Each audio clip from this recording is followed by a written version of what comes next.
Hey everybody, it's Charles, your hobby hero, coming at you with another video today. Today we're going to be breaking down what I think will be the 10 most impactful cards out of Into the Inklands. But before we get started, if you haven't already, make sure you hit that subscribe button down in the bottom corner. I do appreciate it. I do put out regular content with this channel being dedicated to the Lorcana card game. I also have a giveaway going on right now, and I'll include links for that down in the description below. Once we get to 1,000 subscribers, which is only about 30 or so subscribers away at the posting of this video, I'll be doing a drawing for those Into the Inklands starter decks, so make sure you guys are enrolled in that. And like I said, we're going to be covering what I believe are the top 10 most impactful cards. Now, these cards may not necessarily be what you see across the table from you the most often when you sit down, but I do think their presence in the format are going to be the cards that shape what decks are viable and what kind of cards and decks we can possibly see in the future for this Lorcana card game as well. So without further ado, let's go ahead and jump into the list. All right, number 10 on the list is Grammatala, the Spirit of the Ocean. She's a Floodborn Mentor, 4 Sapphire. She's a 7-drop inkable, 4 Strength, 8 Willpower, 2 Lore Generation with the ability Shift 5. And Do You Know Who You Are? Whenever a card is put into your inkwell, gain 1 lore.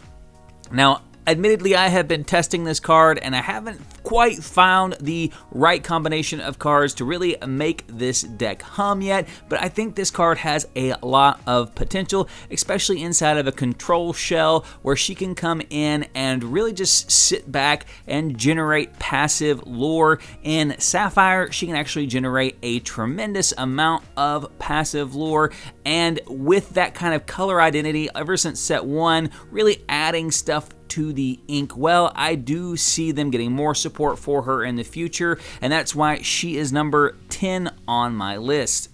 Next one up at number 9 is John Silver, the Greedy Treasure Seeker.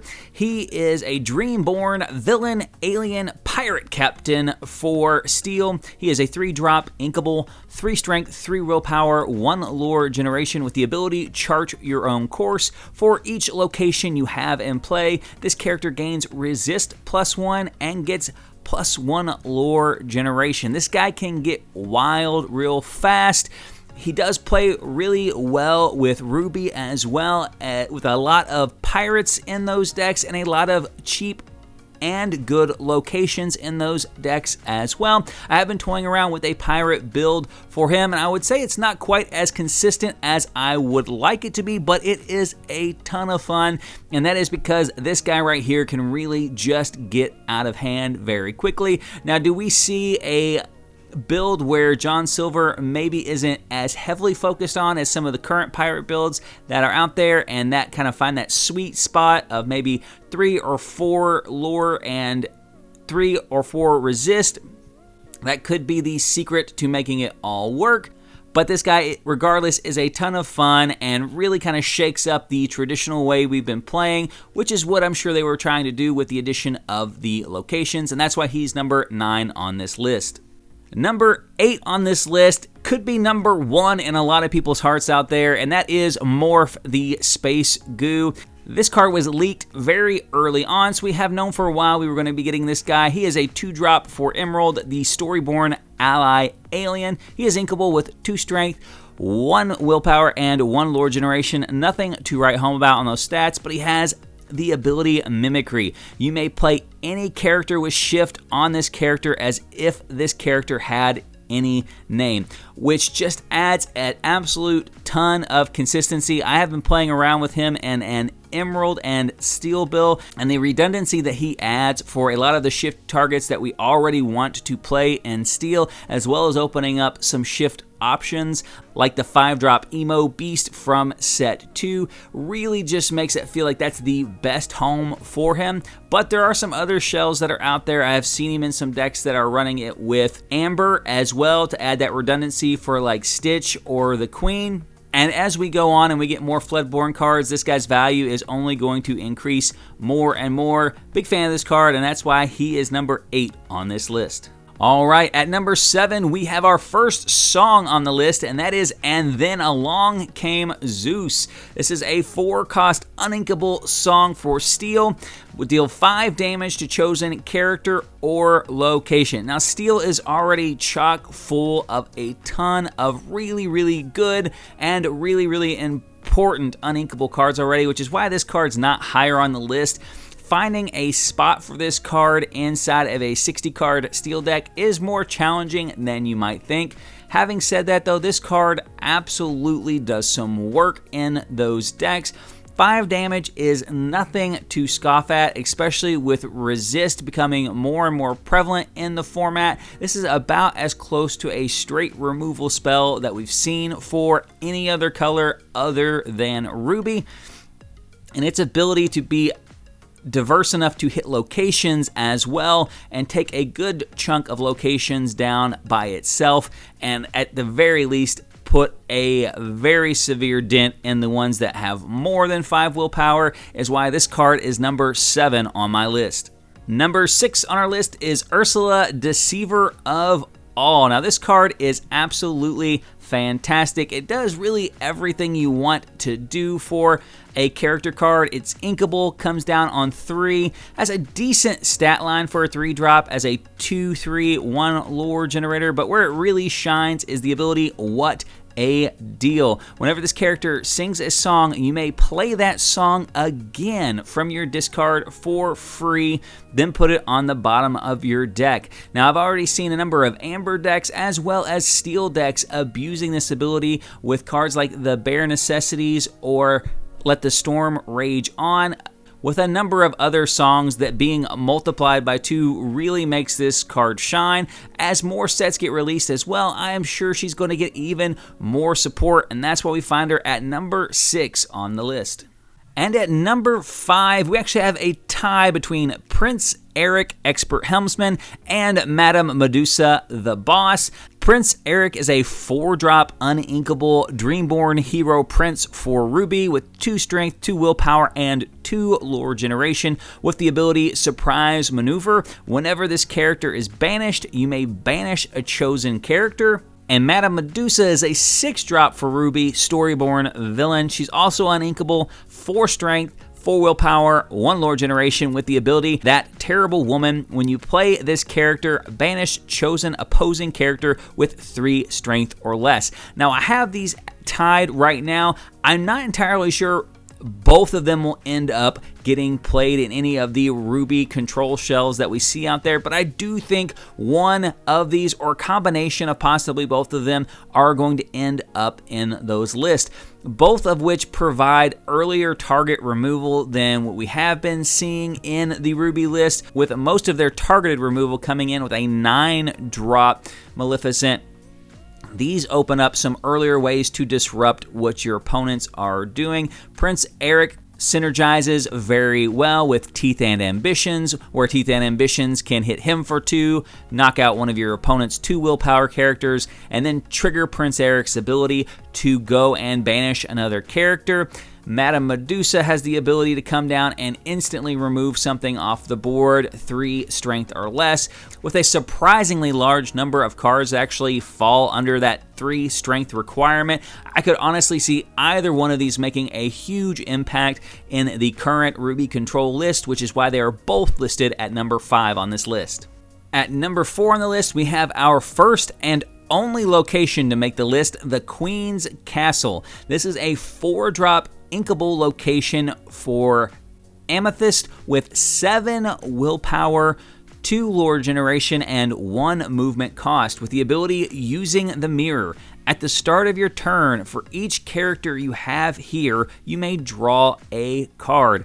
Now, this card really has it all from what we want to see from a location. It's inkable, which is great. It generates 2 lore, which is above the average that we see, and has 7 willpower, which makes it very, very difficult for your opponent to take care of in even 1 or 2 turns. And the fact that all of that is packaged onto a location with a very good ability and low movement cost to activate that ability is absolutely insane compared to a lot of the other locations that we've seen in the other colors. This card is already a staple in a lot of the Amethyst decks, as it takes very few characters to move to this location to really start turning the tides of that game. I personally think this one probably should have had at least a 2 movement cost, but it's printed with the 1 movement cost, so it is what it is, and that is why it is at number 4 on our list.